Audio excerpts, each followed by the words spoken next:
lá, gatinho, vamos lá, gatinha. Exercício número 11 da nossa lista, né, da nossa playlist aí.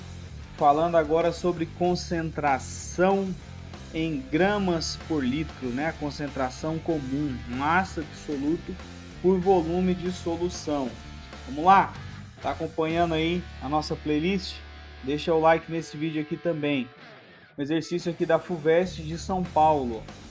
Considere duas latas do mesmo refrigerante, uma versão diet e outra na versão comum.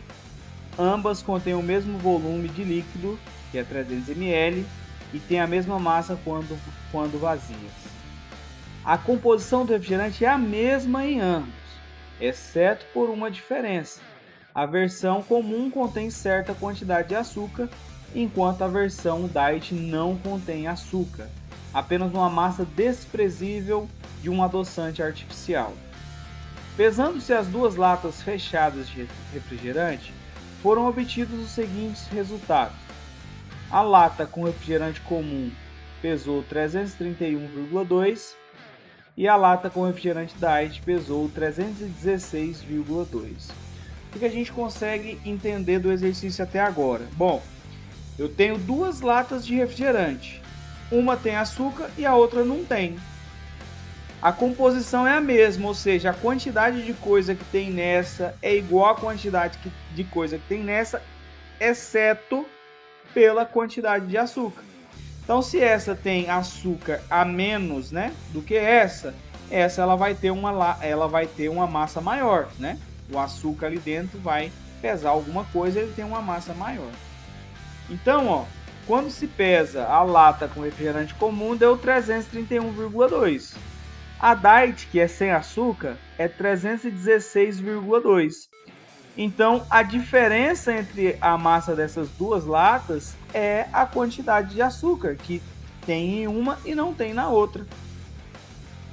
Por esses dados, pode-se concluir que a concentração em grama por litro de açúcar no refrigerante comum é de aproximadamente.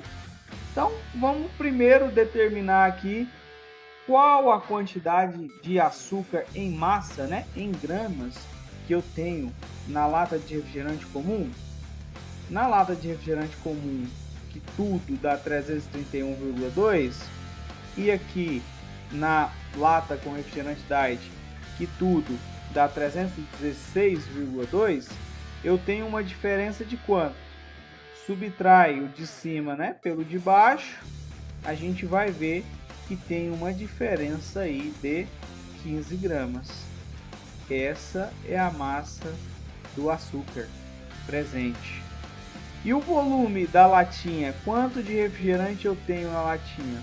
O exercício falou que é 300 ml. Esse é o volume. Então, quando a gente pensa na fórmula concentração é igual a massa do soluto que divide o volume, é só a gente pegar aqui então que a concentração é igual a massa de açúcar, que é 15 gramas, que divide pelo volume, que é 300 ml. Então eu tenho 15 dividido por 300, certo? Que é quando você divide 15 por 300, né? Se fosse 150 dividido por 300, daria 0,5. Como 15 é uma casa decimal a menos, vai dar 0,05. 0,05 gramas por litro a concentração de açúcar aí nessa lata de refrigerante comum. Alternativa B, né? 0,050. Finalizamos aí o exercício número 11. Vamos lá para o exercício número 12.